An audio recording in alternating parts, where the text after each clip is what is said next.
Hey, Jesse. Hello, Lindsay. So, Yeah. I just want to let y'all know. So, we're recording back to back today. Jesse just broke me. So, make sure you listen to Thursday's bonus episode. Yeah. Before you listen to this one, go back. Yeah. And we'll be right here waiting. I hope I did it right. I don't know. I probably fucked it all up. We'll be right here waiting. No hate there. If you have hate, just let me know. But I don't know. I think I did okay. I mean, You did great. I don't know. I may have wrote the wrong things wrong in spots. I don't know. I might have done it wrong, dude. Like I may have not have fucking done it. You did a great I don't job, know, man. I don't even know. I did the best I could. We're actually in the middle. We're almost at the end of the documentary tied to that case that is on our bonus episode. So go back. So Yeah.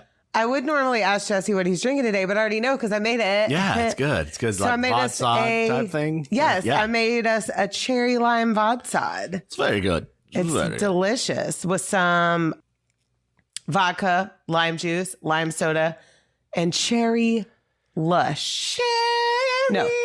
Cherry slush. Cherry baby. Cherry. Alani. Can I finish? Yeah. Cherry baby. Cherry baby. Cherry baby. Cherry, won't you come out tonight? And happy Friday, listeners. Yes.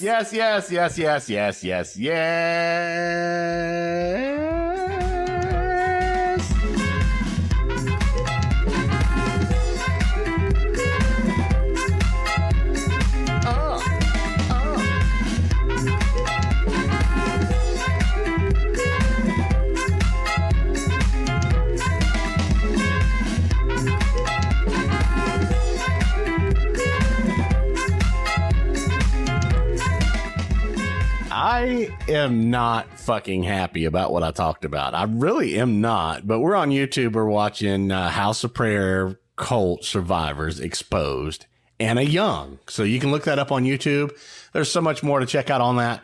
I talked about it but I don't think I did it justice. You need to go watch the thing, you know. And But make sure you just check out Jesse's bonus episode that came out yesterday because he broke me. Like Finally. I usually break him, She's but he over there broke me. bawling. Like she's bawling. I'm all like, I got you back. I forgot to turn to my Courtney. Courtney is my plant. Yeah. Robert is your plant.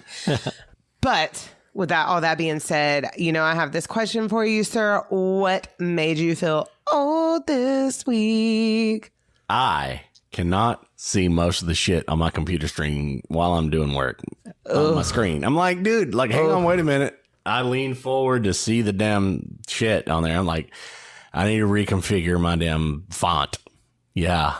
And knowing that, and I've been holding back, Lindsay. I've been holding back for fucking a couple of years now. I'm like, I really need to configure my font on my computer because I can't fucking see some of the stuff without leaning forward. That made me feel old. I've had eye problems my whole life, but I was about to say, so you are already a contacts / or glasses / contacts wearer. Yeah. But guess what? I can't. I have no vision problems that I know of. You're up close. It's starting to go away. I've seen you. That's what I'm talking about. I can't read fine print either, and I also have to turn the brightness up on my tablet at work. Yeah, she and I can't read the shit that is on prescriptions.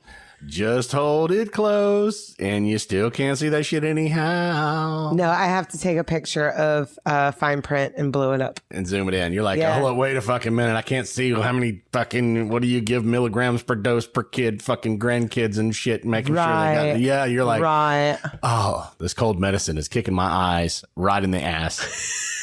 It is. It did. I mean, no, you and I have made that pact.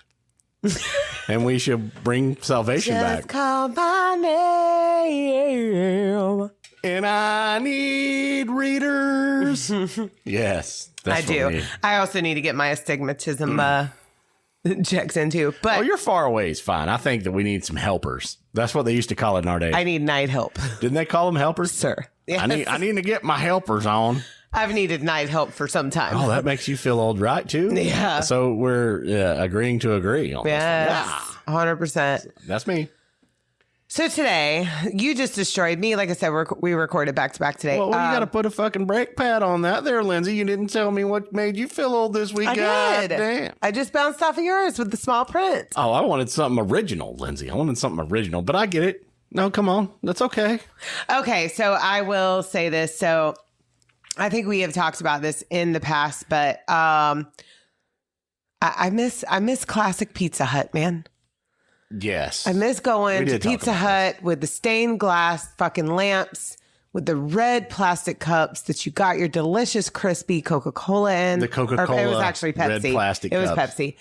They were did Pepsi. Yeah. Yeah. And hard red plastic, though. Yes. And I miss having my salad bar The before my piping hot pizza came to my table, as I had won a personal pan pizza through Book It, because I read all the books. Yeah.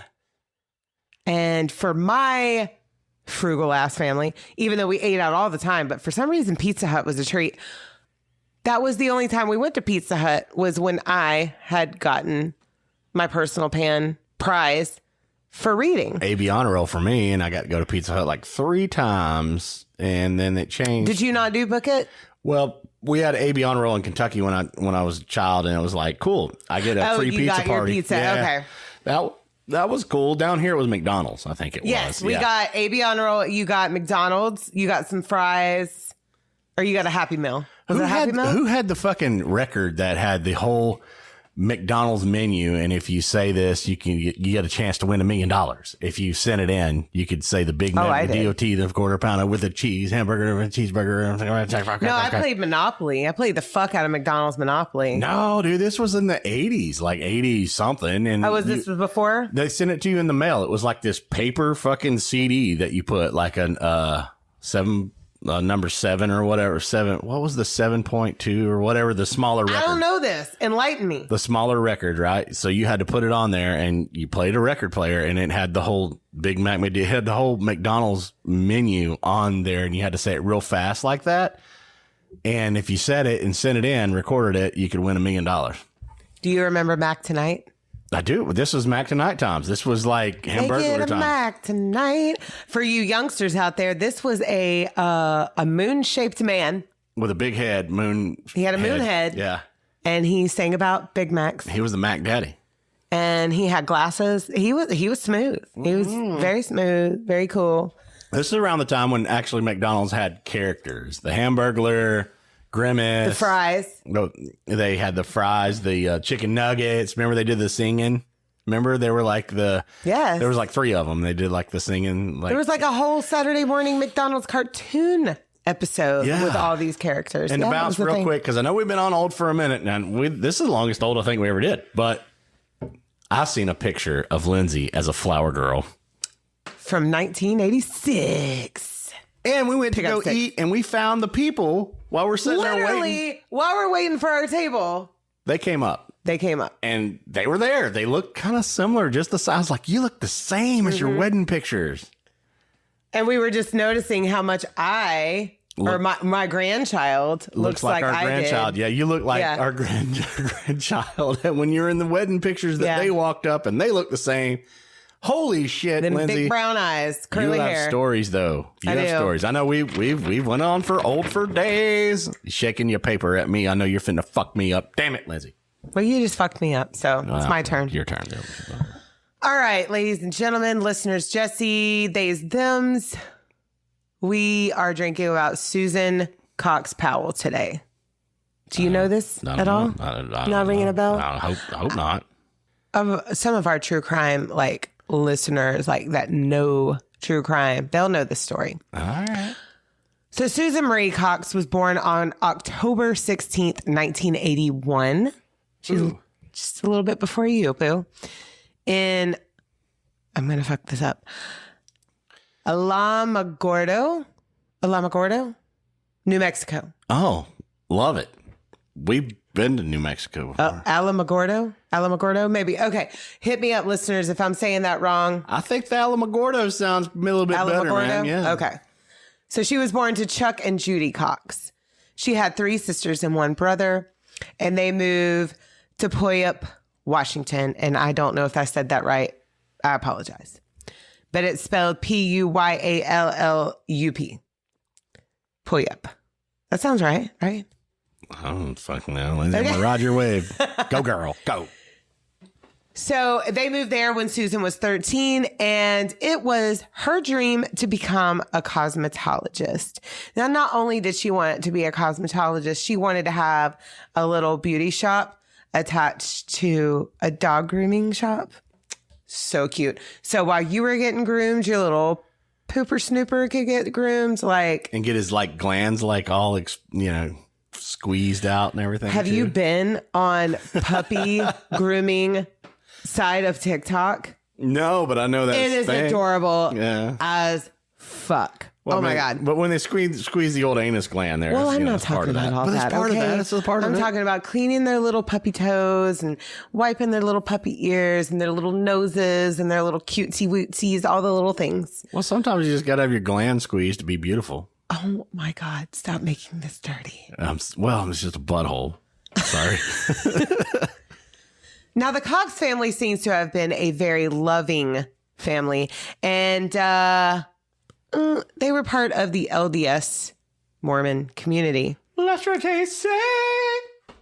And this community is how Susan would later meet Josh Powell. Now, Joshua Powell was born on January 20th, 1976 to Stephen and Terica Powell. Terica is like Erica with T. Yes. And they were in Puyallup, Washington. That's Terica with an extra America. Yes. America. Now, he had 2 brothers named Michael and John and 2 sisters named Jennifer and Alina. And this family was also Mormon. To Terica, their religion and church community was very important. But after a while, Stephen began to pull away. It said that he let his boys do whatever the fuck they wanted to do and introduced them to hardcore pornography at very young ages. Stephen wouldn't discipline them and let them treat their mother with complete disrespect. It said that Josh threatened his mother with a knife at some point in his teenage years and also killed his sister's gerbil. Fucking A, dude. And Daddy Steve did nothing about it. It's a 9-foot salad already. It's also said that Stephen was abusive, mostly towards Josh, and Josh had attempted suicide at some point during these teenage years as well. So Terica had had enough.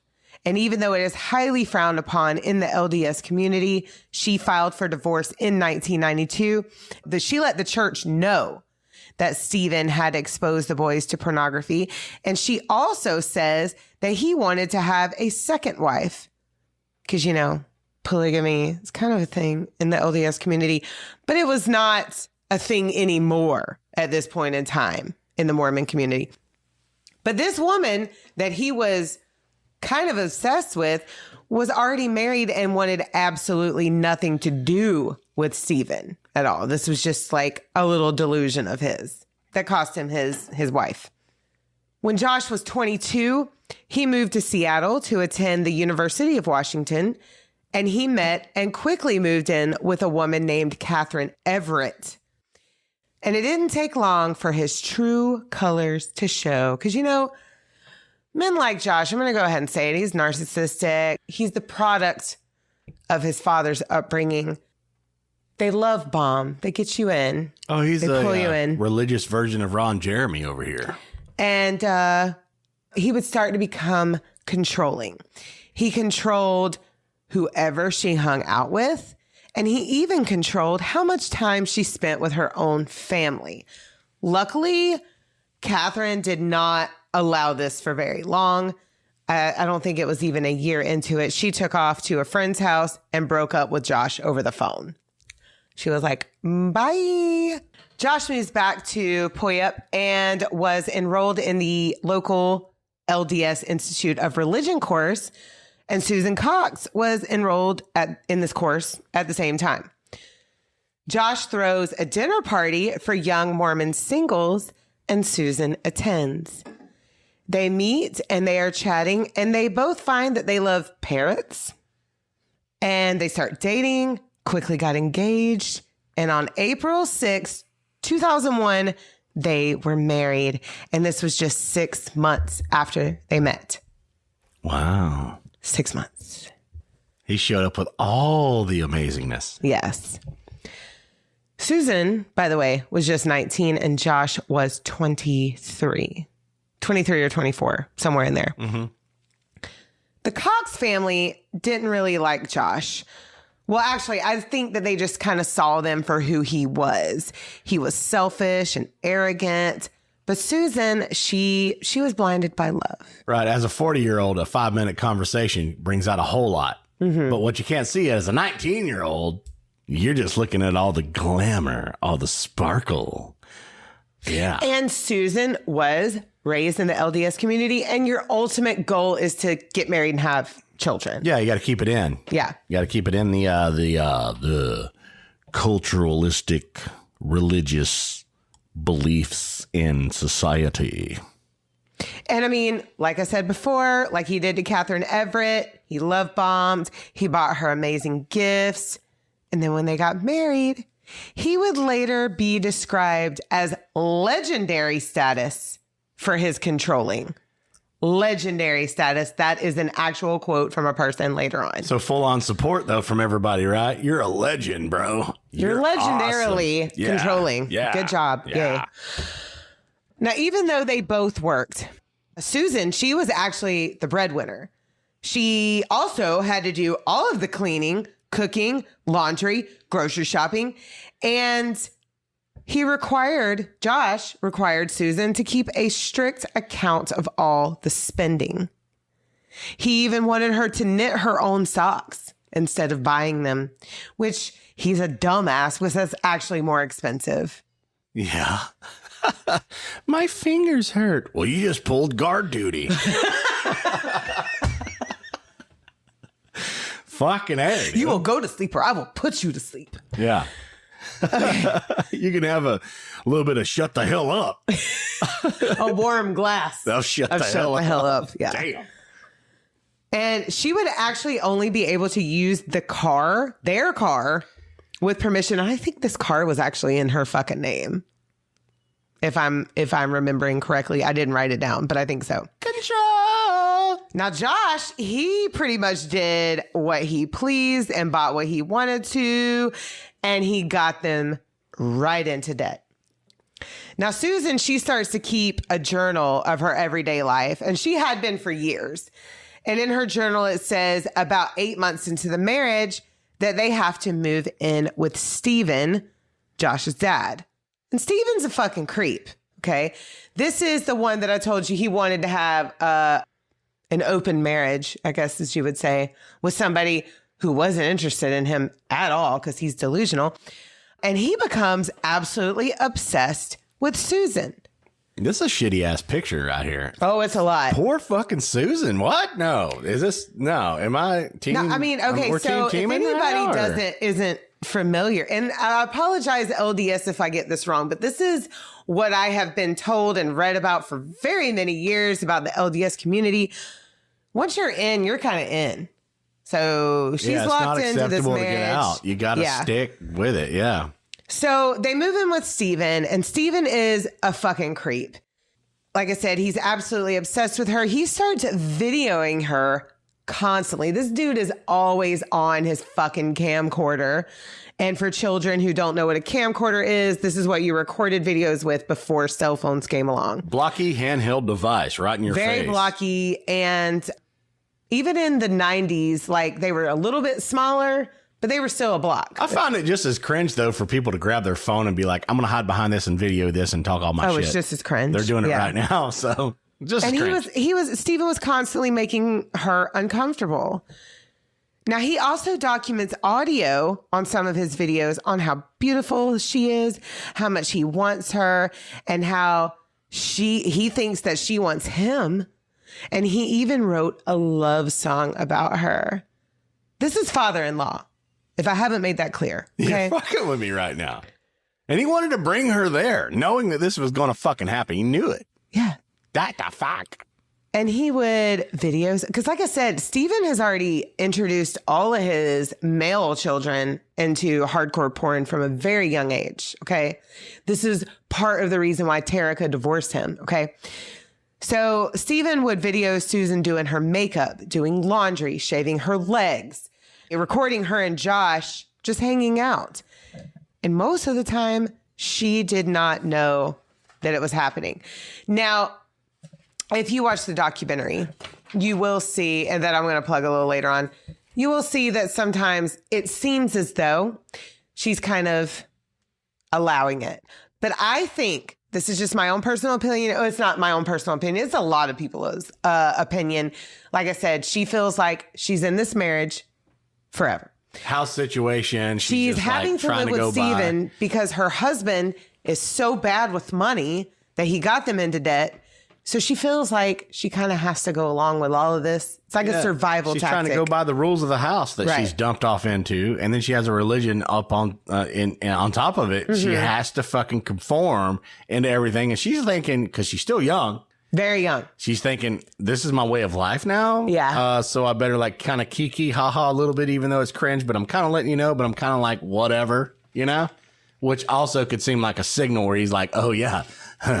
Yeah, thank you for letting me know. Oh, yes. Yeah. Stephen, we're going to get more into Stephen. So, like I said, she knows that he's recording all the time, but she doesn't really specifically know that he's recording her all the time. There's just fucking camcorder in this dude's hand at all times of the day. Yeah, Stephen, the dirty nut rag, fucking walking around with a camcorder. Literally. Oh, my God. Time. Yeah. Nasty bastard, you. He even records a monologue on how he had the most erotic experience of his entire life by rubbing Susan's feet when she was sick. The most erotic experience of his entire life. He says that, his own words. Lindsay, don't make me lose what's in my stomach right now. And he was so like, disgusting. And he just knew that she liked it. You like this, right? Mm. It was like he was talking himself into this delusion that he will continue to have, okay? Yeah, he's trying to create something. He's trying to manifest something into being able to have a deeper connection with her. And she's just like, thank you for I'm about to talk about that. So it all comes to a head when he announces to Susan out loud and on video that he loves her.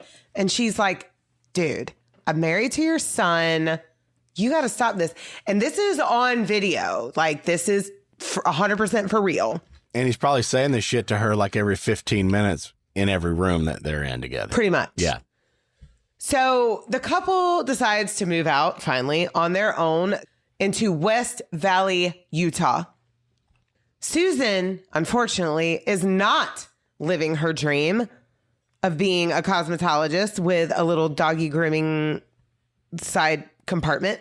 But she gets a job as a stockbroker. So she's making good money.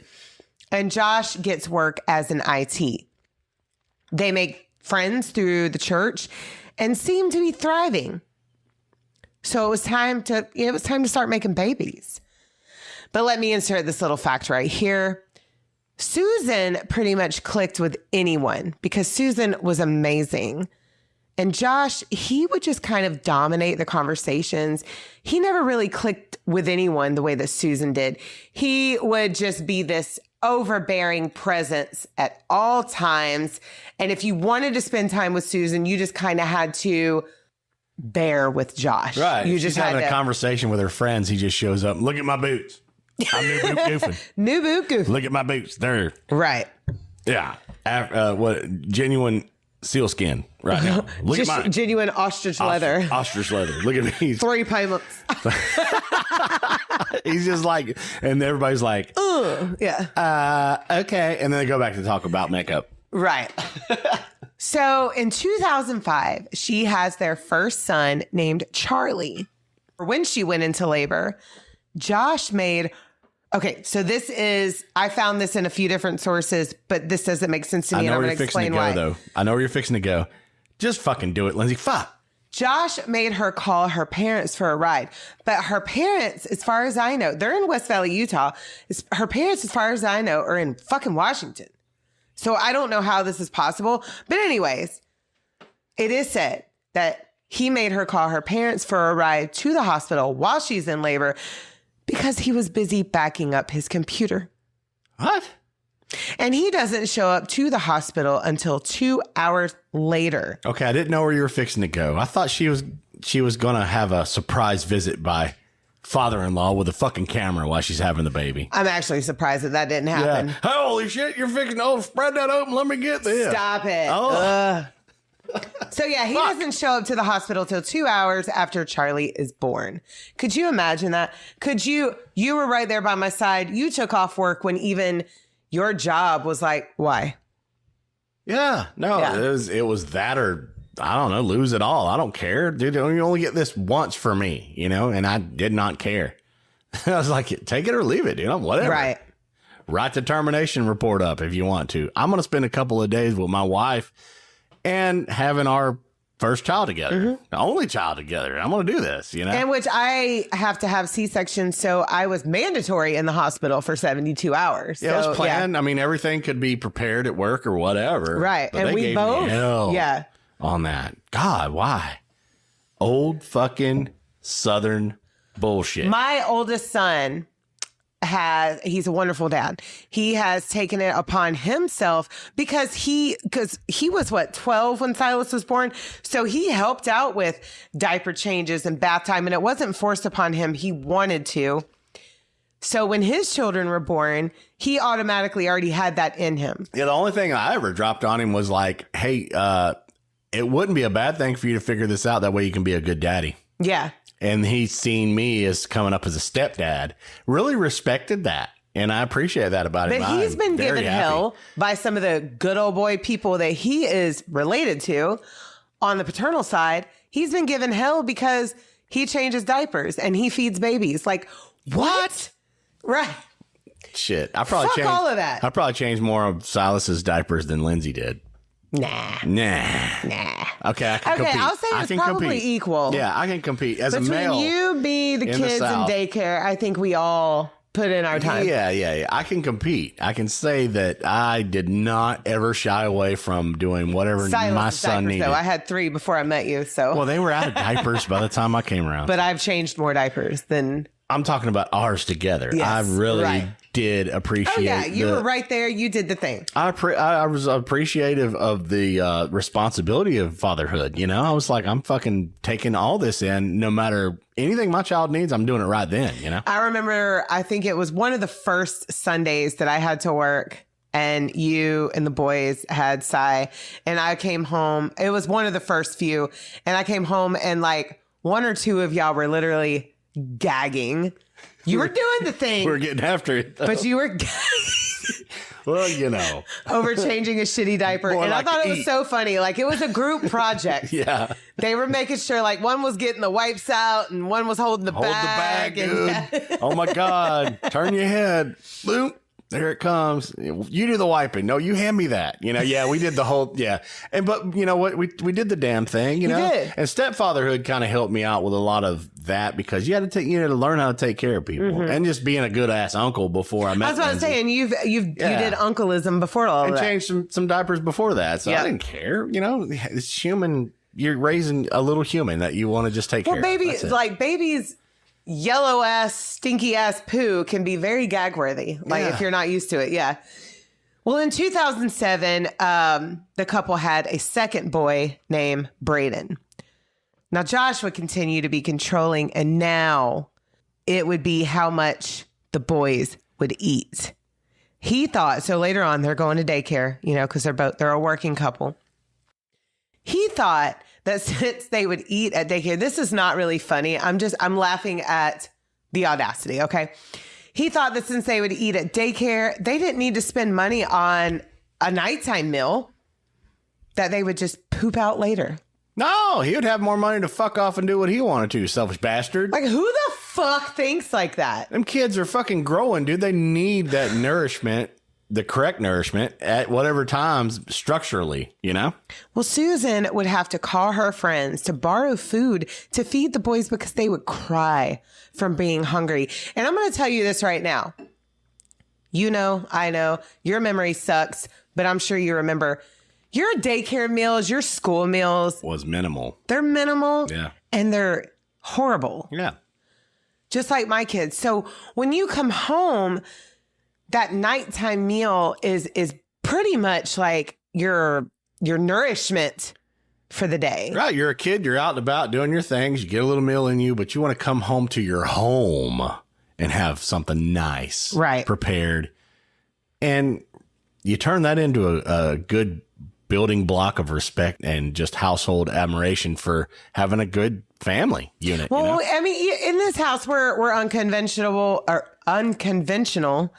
Jesse works days, I work nights, but I make sure that Silas has a good meal for lunch so that Jesse really doesn't have to make something extravagant at dinner time. Yeah, he gets that connectivity once a day, no matter what, though. Right. Yeah. And even if, like, Jesse decides to take him to pick up fast food, or he goes to his nana's, or he just makes something himself, we have given him also, now that he's older, the tools to make a handful of little things that he can make himself. Yeah, once as or so a month, we'll just inspire him to be like participant in that. You know, Yes. It's just like, come on, let's make this together. This is what you wanted this month. We'll do a special meal, or I'll do something special or whatever in the evening, just to keep him involved in that. Right. That's childhood. You're trying to raise kids to learn to do dishes and take care of their kitchen and cook meals for themselves. And I participate in that just as much. I mean, you do it every day. Me, I'm just like, you know. Well, they say he and I go out at least once a week. You and him go out at least once a week. Yeah. And then we let him pick a meal that I'm going to cook at least twice a month because, you know, it's like we also have the grandkids and then we have Landon who I also let pick. You know, it's just it's a thing. But nobody goes hungry around here. The mindset as to, well, they're just going to poop it out later. I mean, I don't understand that. Like, yeah. I don't understand that. So anyway, Stephen, he's still making advances towards Susan. Long distance now. And Josh, he doesn't try to stop his dad like whatsoever. But he just accuses Susan of trying to seduce him. It's not working, so he's got to come up with something, right? Right. And Josh, just like his dad, starts pulling away from the church, which concerns Susan because the church is very important to her as it was to Terica. So she suggests marriage counseling, but Josh, he doesn't take that very seriously at all.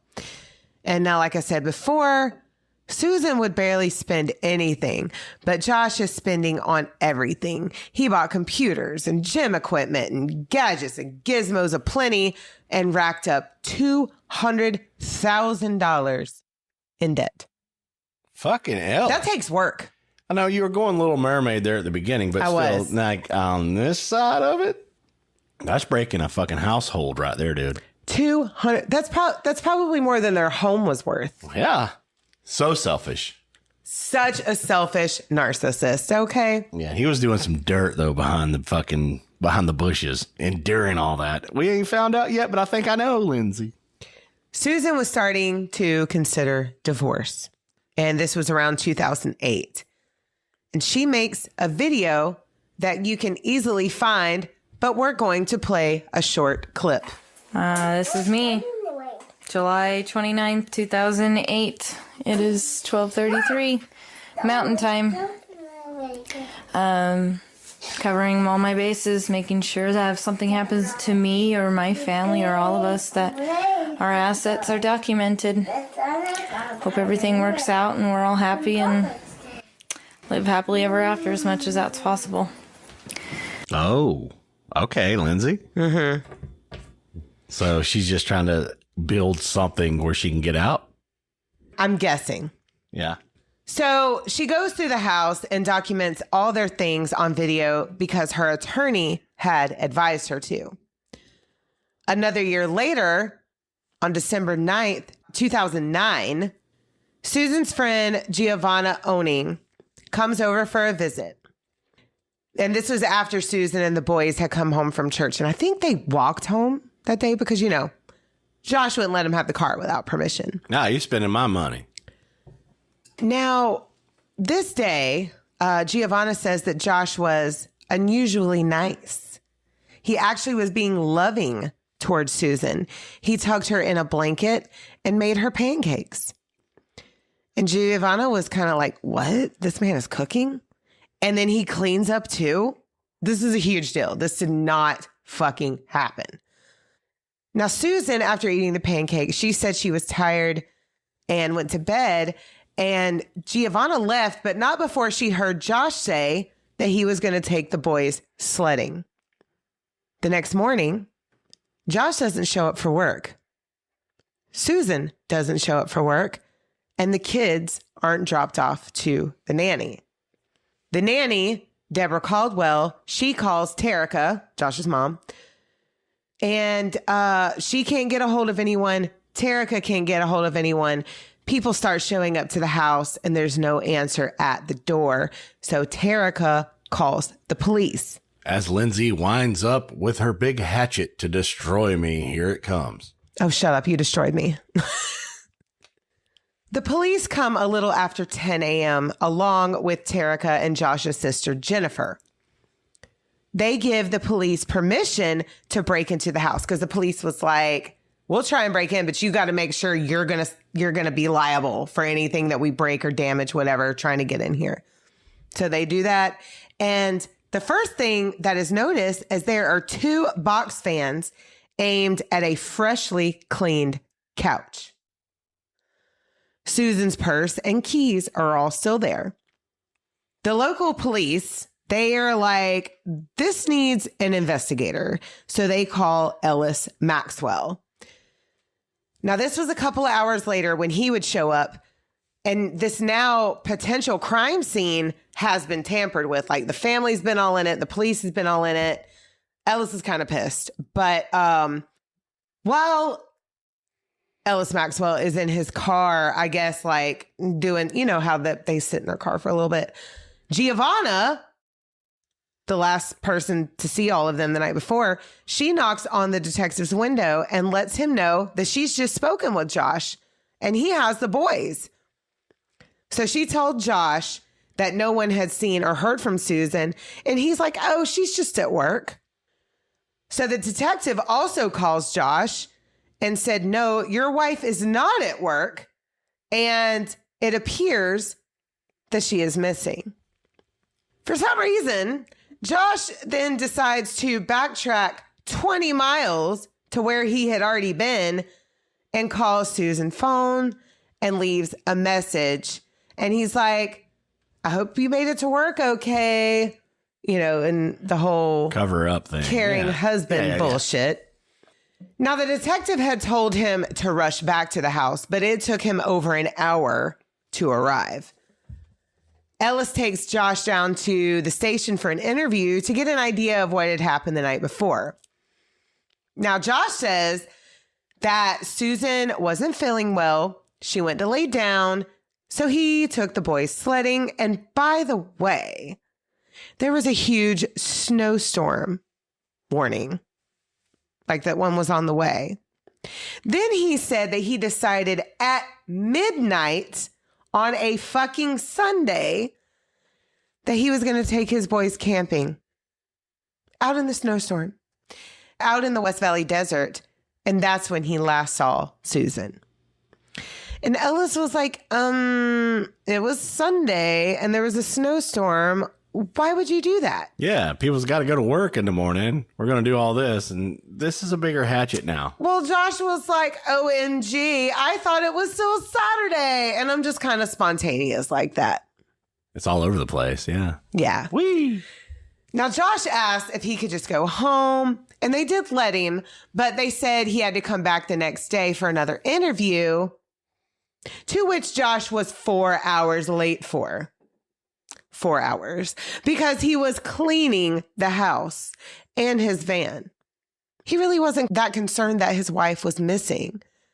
And the police asked him, why did you call your wife after we told you that she was missing when her phone was in your possession. Ooh, locate and be locating. Yeah. Those towers work. Like, they don't just work in your favor. They just work. They ping everywhere. Yeah. Everywhere that you are, everywhere that you've been, they be pinging. Okay. They also saw that he had drove back to where he previously was after they called him. And he just said that he forgot that her phone was there, and he really didn't have an answer why he backtracked. Detective Ellis, he asked if Susan had had a history of depression or if she was suicidal, to which Josh happily responded, yes. Yes. That's it. Oh, yeah. This is my out. Oh, my God. Yes. Yeah. Oh, yeah. I agree with everything that you're going to say right now, and I'll add some more to it. Yeah. But that was not true, like, at all. So they let him go again, and he was told that his car was being searched. It would be ready shortly, just to hold tight a bit. They were like, it'll be ready within the hour. That wasn't quick enough for Josh. He immediately called a cab and went to the airport to rent a car and went completely off grid for the next 20 hours. And ironically, so did Stephen, his father. Oh. And he put over 800 miles on that rent-a-car. Listening to fucking Dragula while he's fucking cruising, dude. No, he's not cool enough to listen to Rob Zombie. Shut up, Josh. Okay, whatever. Yeah, but he was just fucking going, dude. Wide the fuck open. Couldn't figure it out. Couldn't make it fucking believable, dude. Got some shit. Lindsay's fixing to drop the hatchet. I know it's coming. When he got home, he lawyered up and refused to talk to Detective Ellis or the media. But Susan's friends and family, they were being interviewed, and Stephen's obsession with Susan was mentioned quite often, and so was Josh's controlling behavior. Jennifer, Josh's sister, she's on the right side of history and is absolutely convinced that Josh and Stephen have something to do with Susan's disappearance. She told the police all about Josh cleaning the house and the car. She told them about Stephen's porn addiction and his obsession with Susan. And she told them the reason behind their parents' divorce, or her parents' divorce. She laid it all out. So Josh and his boys, they have now moved in with Stephen. And everything that Jennifer has told them gives them a reason to bug Stephen's house. They also interviewed Stephen himself, and he was so happy to tell them all about how he was in love with Susan and that he really thought that there was a connection. So there's a lot of shady things going on here, but nothing that the police can make an actual arrest on, unfortunately. Jennifer volunteers to wear a wire to her family dinner where everybody's going to be there, and she's convinced that she can get Josh to confess. Unfortunately, she's not successful. But what's crazy is Stephen and the other sister, Alina, they talk shit about Susan, calling her a lying bitch, and even said, who cares that she's missing? She sucked anyway. Fucking hell. Alina says that. And Josh's brother, Michael, mysteriously had a car towed and scrapped. Not only did he have it scrapped, he called to make sure that it was completely crushed. He also called a high-end satellite imaging company to take pictures of this salvage yard. Now, the salvage yard was in Pendleton, Oregon, which was pretty far away from where he lived. It was about 284 miles. That's about a 4.5-hour drive from where he lived. Well, everything did not go as planned for Michael. Detective Ellis got wind of all of this, and he brought decomposition sniffing dogs out to the salvage yard, and they went straight for the trunk of Michael's car that had not been destroyed yet. Don't you make me pop the trunk. on you. But unfortunately, there wasn't enough evidence in the trunk to match to Susan. But them dogs went straight for it, okay? They knew something was there. They knew something was there. Susan has now been missing for about 3 weeks at this point, and Josh, he starts canceling all her appointments and even tried to cash in on her 401k. He had a plan. Yeah. So police encouraged Susan's parents to hold a candlelight vigil to keep her name out there and to possibly also rattle Josh and Stephen. Well, Josh and Stephen, they go and give their own televised interviews, basically bashing Susan, saying she must have run off with another man. And of course, Stephen he talked all about his delusional relationship with her that wasn't there. This was all in his mind. And you can look these interviews up on YouTube or in the documentary, and they are insane, make you want to just vomit on sight. Clip that we listened to was her reaching out, trying to put something into the world, saying that shit is fixing to fucking hit the fan. She knew. Oh my God. Lindsay, quit building a bigger hatchet every fucking few seconds. Well, Josh, he accuses Chuck and Judy Cox, Susan's parents, of being emotionally abusive. And they also both say, Stephen and Josh, say that Susan was a very sexual person, according to what she had written in her teenage journals. What? Teenage. You can't. What the fuck? So time goes on, and almost 2 years without any answers, any arrests, anything. Chuck Cox and Susan's friends, under the influence of the police, they organize a honkin' wave where they're going out into the streets close to where Josh and Stephen's roots are of their day-to-day life. And they're holding up pictures and honk if you miss Susan, honk if you want answers on Susan. You know, they're keeping her relevant. Side of the road, holding up stuff, yes. You know, do the little things. Right. Do y'all care? Does somebody know something? Does somebody know anything? Right. Now, the plan was to antagonize as well as, like I said, keep Susan's case relevant. So the media is present for all of this. And Stephen took the bait. And standing right next to Chuck Cox, he says on camera, I have all the information you want about this family in Susan's journals. What do you want to know? And went on to say again that she had been abused by her family and she was a very sexual person. He also says that Susan had run off with a man named Stephen Coker, who was, this is just a complete ironic coincidence. This guy, his name was Stephen Coker, and he was also a Mormon that had, in fact, went missing around the same time as Susan, but it was a whole week after. So that's not foreseeable. Not a whole week after. You know what I mean? Right. He's trying to get something to tie together. Right. To try to annul whatever he's got going on. Well, because of the way Stephen worded that Stephen's journals were Josh's property in this televised honkin' wave, the police were able to get a search warrant for Stephen's house. Now, this happens about 5 days later.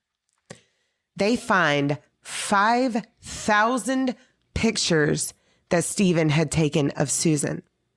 They found videos of Stephen masturbating to these photos. Quit. There were organized boxes containing Ziploc bags of Susan's underwear, her toenail clippings, and her used tampons. No. Lindsay. No. Used tampons. Lindsay. Lindsay. We're not done. No. Come on, man. Then they find the multiple videos that were taken of Susan and other women around the neighborhood undressing. Like, he had been taking videos of women like through the blinds. But this is where it gets worse. He had also been videoing local children. Fuck. Changing bathing, and showering children. Super fucking creep bag. Well, this is considered child pornography. Yeah. So he goes straight to jail. Good. But like, that's why he was trying to clean his fucking computer, because he had a bunch of dirt while his wife was in there in labor. Well, that's Stephen, the father-in-law. Yeah, but I'm sure he's part of it too. Well, we're going to get to Josh. That's what I'm saying. I'm trying to tie it together. This is like a family tradition. Ugh. Now the boys, Josh and Susan's boys, Charlie and Braden, were taken into protective custody, and they were given to Chuck and Judy temporarily. And just like his dad, Josh had not made these boys follow any rules or routine, so they were just pretty much feral at this point. This is 2 years later, and Chuck and Judy had not seen them since all this went down. So Chuck and Judy are fighting for full custody and trying to instill some rules and routine, as well as fighting for justice for their daughter, like all at the same time. And all these people are deeply religious? LDS, Mormonism. Yeah. Yeah. Well, while they were raiding the house on Stephen's stuff, they also got some of Josh's stuff. And it was discovered later on his hard drive, there were contents of animated porn, which included incest and child sex abuse. So the Coxes were awarded full custody because they're not safe around Stephen. They're not safe around Josh. And these two men have more than likely disposed of their mother. But Josh was still allowed supervised visitation. At first, these visits were at a state-regulated facility. And then for some reasons that I don't understand, they were allowed in-home. And on Sunday, February 5th, 2012, 68-year-old social worker Elizabeth Griffin Hall brought the boys to Josh for his supervised visit. The boys get to the door. They get there first, and Elizabeth, she's right behind them. But she's an older woman. She's probably got like a fucking satchel full of paperwork and shit that she's got to bring with her. Yeah. Yeah. So they get to the door first, and Josh tells them, boys, I have a surprise for you. And they run into their playroom, which is full of brand new toys. And Josh slams and locks the door in Elizabeth's face. Now, she immediately, like when he shut the door, she immediately smelled gas and called 911. And we're going to play you this phone call. Oh, Lindsay, I don't want to. It's terrible. Lindsay, I don't want. The last bit of this is the worst thing that you're going to ever experience in your life. Hey, I'm on a supervised visitation for a court-ordered visit, and something really weird has happened. The kids went into the house, and the parent, the biological parent, whose name is Josh Powell, will not let me in the door. What should I do? What's the address? It's 8119, and I think it's 89th. I don't know what the address is. Okay, that's pretty important for me to know. Sorry, I can't. Just a minute. Let me get in my car and see if I can find it. Nothing like this has ever happened before at these visitations, so I'm really shocked. And I could hear one of the kids crying, but he still wouldn't let me in. Okay, it is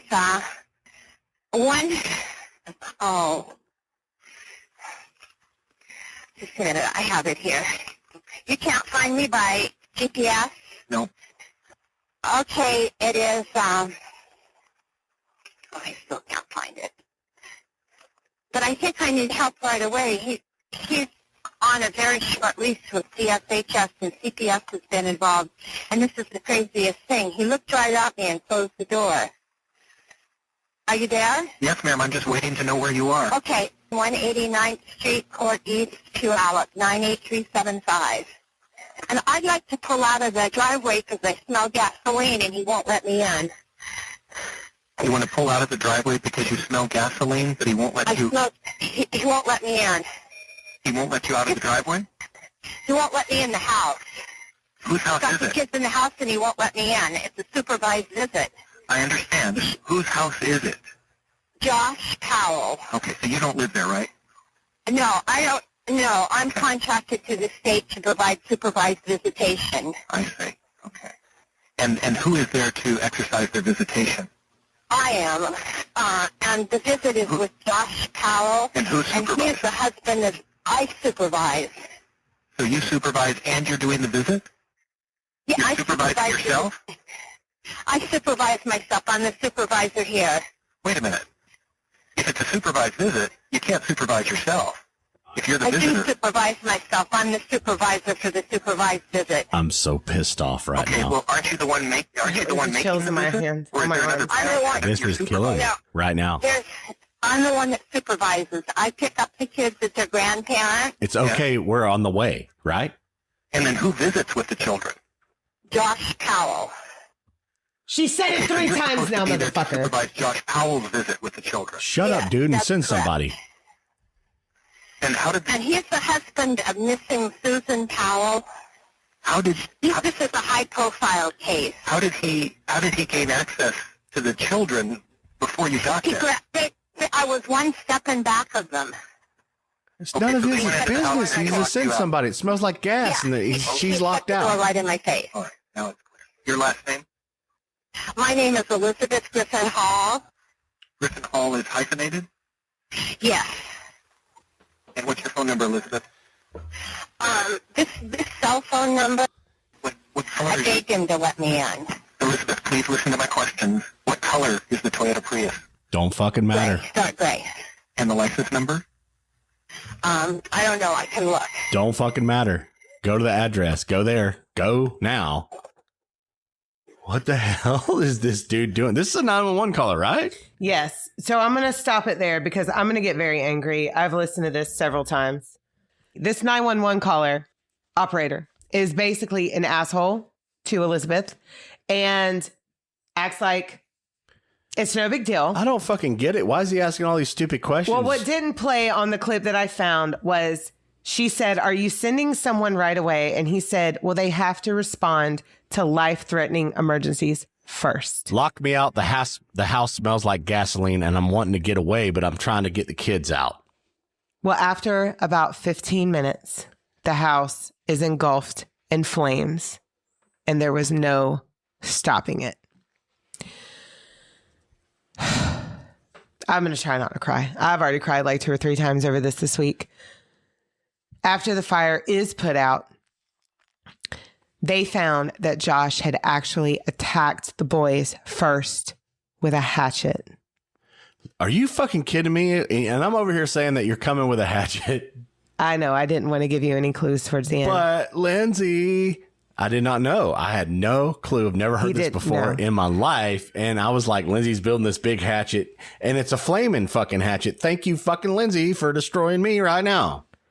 But they actually died from smoke inhalation while holding each other's hand. Lindsay. The plant. All the plant right now for me. Oh, that part gets me every time. Yeah. Ugh. Now, prior to all of this, the very day that all this happened, Josh had sent out emails and voicemails saying goodbye. Stephen, he would end up pleading not guilty because he is absolutely insane and delusional, and he pleaded the fifth on everything about Susan, and he actually tried to pin the child voyeurism on his other son, John, because John had schizophrenia. What a selfish son of a bitch. All these, this whole fucking family, other than Jennifer, the good sister, they're garbage. I mean, Stephen is like dad of the year, right? Like right up there with Stannis Baratheon. Yeah. Or Walter Frey. Yeah. Now, Michael, Josh's brother, with the car that needed to be crushed, he committed suicide just a little over 1 year after Josh's murder-suicide. Fucking A. Stephen, he was sentenced to 10 years for the child pornography. And when he was released after only 5 years, Fuck. he did die of a heart attack in a halfway house. So in this entire case, we've got the disappearance of one woman that has never been solved. Just want to let So this has you never know that. been, never, ever? Never been solved. So Stephen died of the heart attack. Josh killed himself and his 2 boys, and Michael died. Now, Stephen, for some reason, I typed all this out, but it didn't print on here. Stephen put in one of his journals basically saying that Josh was trying to avoid a messy divorce and probably disposed of a body in an inhumane way in an old industrial section of town, and Susan was most likely cremated. That was in Stephen's journals. So he knew. Yeah. Yeah. He knew. Like I said, I typed all that out, but for some reason, it didn't print out on here. I don't know why. Shit. So that is the story of Susan Cox Powell. And like I said, we have no answers still to this day. We can speculate. We know that Josh and or Stephen and or Josh, Michael, and Stephen, or all of the above, were involved. But there are no definite answers, and this case remains unsolved. How in the fuck are we on such a wavelength where I'm talking about hatchets and it wound up being hatchets? I know every time you said that, I flinched a little bit. Oh, she looked at me wide-eyed when I said hatchet, and I'm like, oh, you're building a bigger hatchet. It's like, what? And then fucking wound up being fucking hatchet and fuck fire and fuck Lindsay. So remember how I told you last week, Billy Milligan was first on my list. Susan Cox Powell was second. Wow. But it's taken me this long because this story hurts. Fucking hurt. So much. And there's a fucking social worker contracted, and she's begging. That them. 911 caller needs to be under the jail. Yeah. And I'm sorry. I have respect for you guys that are out there doing the work. The 911 dispatcher. But the absolute disdain and annoyance in this guy's voice will forever haunt me. Should have never been no more questions other than what she said and an address. I'm sending somebody. No more questions. What gave You little him fucking investigating little the asshole. right to talk to her like that? Right. Number one. And number two, sir, you're partially responsible for these kids' death. I'm sorry to put it that way, but that is clear. Yeah. He should have been way more compassionate, trying his fucking best to make it not happen. The stupid fucking questions killed me. Like, how did you not have her pulled up on GPS? This was 2011. Right. Yeah, they're tracking phones everywhere. Come on. And she's all trying her best, like, this isn't fucking right. Holy shit, something's fixing to happen. Y'all need to come here right now. And she's so distressed trying to figure out an address. It's just like, this dude's fucking just like, oh, but what's the license plate number? What color is the car? But the fact that he told her, like I said, I couldn't find the clip that included this, but I have heard it myself. The fact that he told her that they're going to answer life-threatening calls first. This was a life-threatening call. Right. She's trying to tell you that this man is on a supervised visit. He locked her out, And the she's smelling supervisor. gasoline. And she smelled Something's gasoline. not right. She's hearing the kids cry and scream inside. I'm fucking horrified. This case haunts me. At least once a week, I think about this shit. Yeah. Yeah, And I'm hoping every now that I've gotten it out phone there. call that somebody's calling you in distress, treat them all genuine. Take it in right then, no matter what. You know, send somebody right then. It doesn't fucking change a thing whether it's bullshit or not. Send them right then. Something's going on, right? And the fact that she had to say his name multiple times What was his name bothers again? me. And Still. what is your name again? And what color shoes are you wearing right now? And I don't believe you, but He might as well have whatever. asked her that because Right. what the fuck? He deserves a shit sandwich, and Lindsay, you deserve this because this is destroying. This awareness. When I finished writing this up, I was sobbing. And I have known this case for a long time. And I knew it was coming, but it just, you have this image of these two little boys holding their hands after they had been excited to see their dad. And got fucking slashed and then burnt. That's rough. That's a rough one, dude. Oh my God. And people knew. People knew, though. They knew he was a piece of shit. They knew that his father was a piece of shit. And they were just like, oh, it's okay. They're just being them. You know, it's okay. And I don't give a fuck what religion you're in. You see behavior like this to where you can literally say he was legendary status controlling. That's not cute. No. That's not cool. I don't care what religion you're in. Report it. Yes. I don't care how annoying you seem when you're reporting it, but do it. Save somebody's life. Lindsay, people knew. They knew. Ugh. They knew. Fuck, can I play a band, though? Yes, Oh, you can. get away. What palate cleansing band do you have for us today? I got something right here. Check it out. This is Saya, and this song is called Abandon Me. Here we go.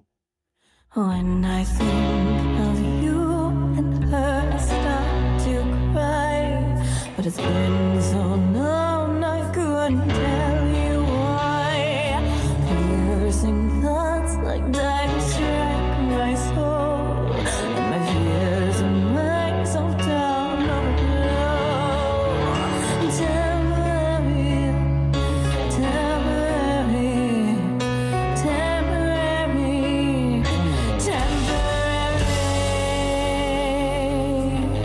I can try to tell myself I've chosen me, and these darkest times it's what I must see.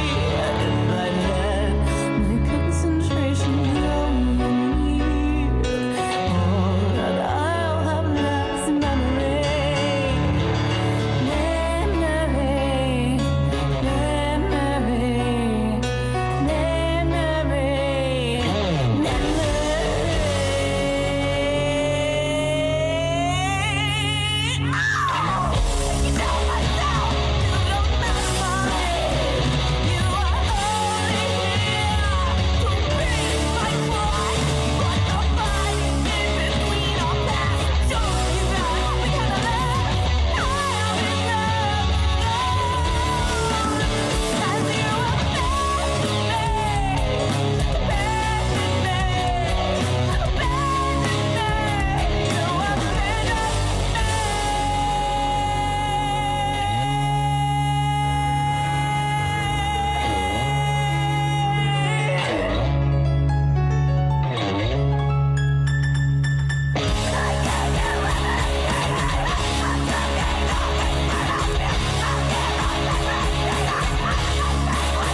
of you and her, I start to cry.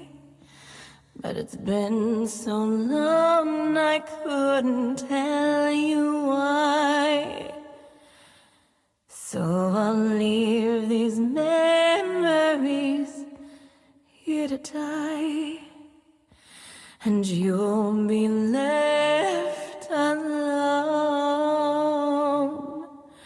'Cause I'll abandon you, abandon you, abandon you.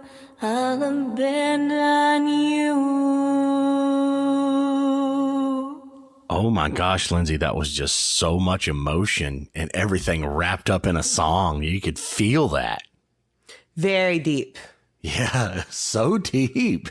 Thank you Very so deep, much. very emotional. Yes. Now, so I followed Saya on Spotify, but I'm pretty sure after a few little investigative moves that I made on Instagram, I believe her account is Sarah Paglione or Paglione.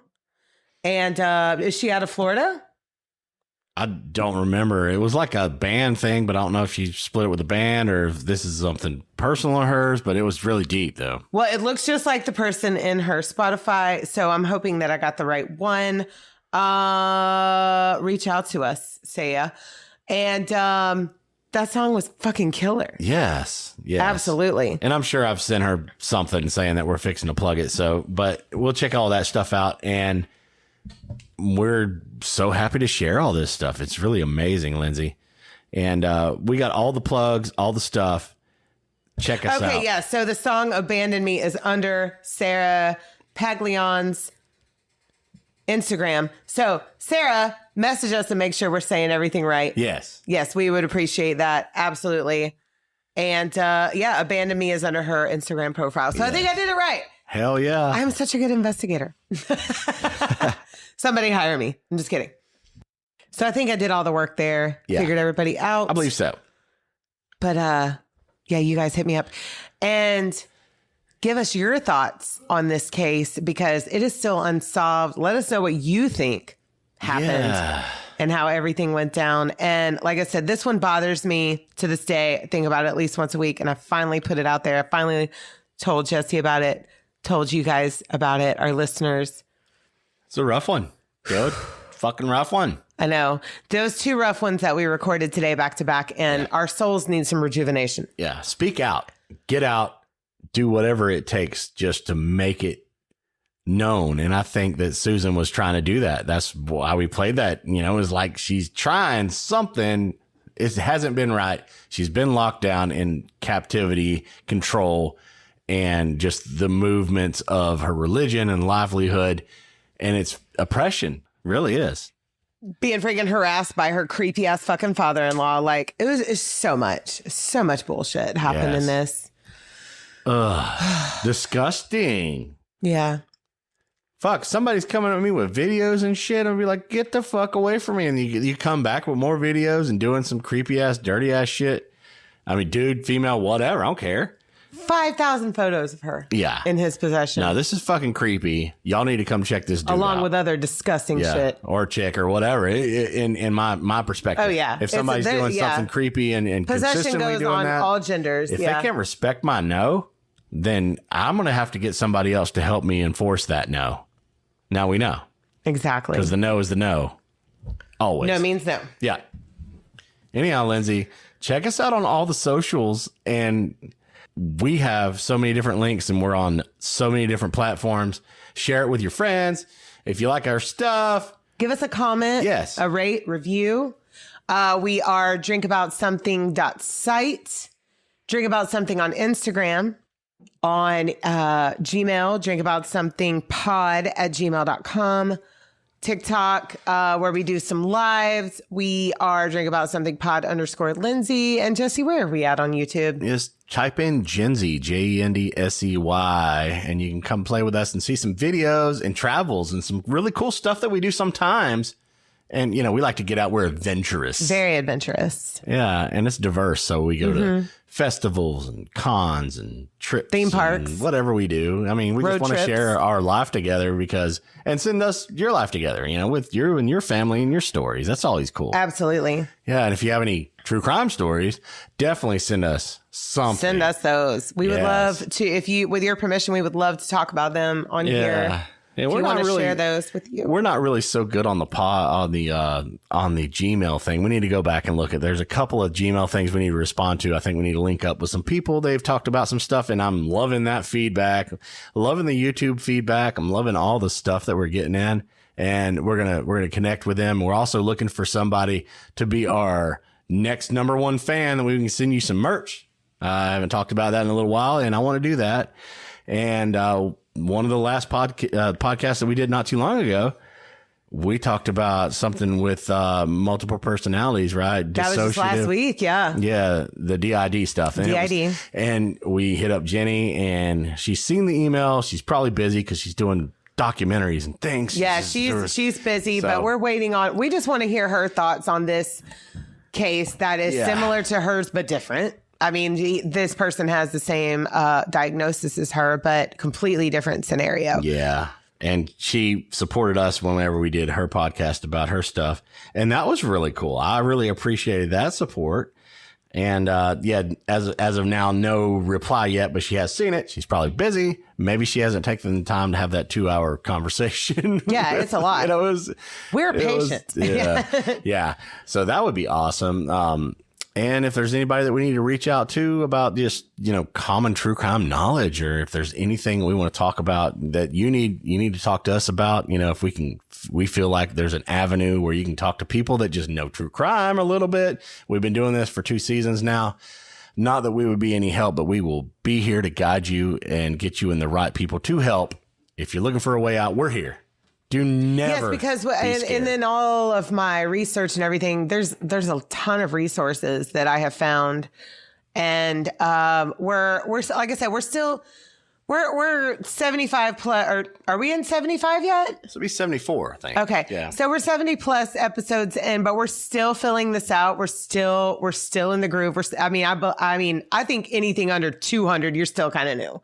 Right. As a person who's listened to thousands of hours of true crime podcasts, like we're navigating this week by week, period. Yeah. So if you're looking for an avenue for a way out, we're going to do our best to help you in any aspect of our knowledge, which we're still new still. Yes. So not that we know anything that we can. Not that any of my bullshit rambles mean anything, but if you get something from it and it's positive and you go about it the right way, that's what we're here for too. So. But it is time for us to sign off, refill our drinks, and probably have a bite to eat. Yeah. We probably should have a little food. We're going to do the damn thing. Yes. And we love you guys so much, and we'll see you next week. Yes, Lindsay. Bye.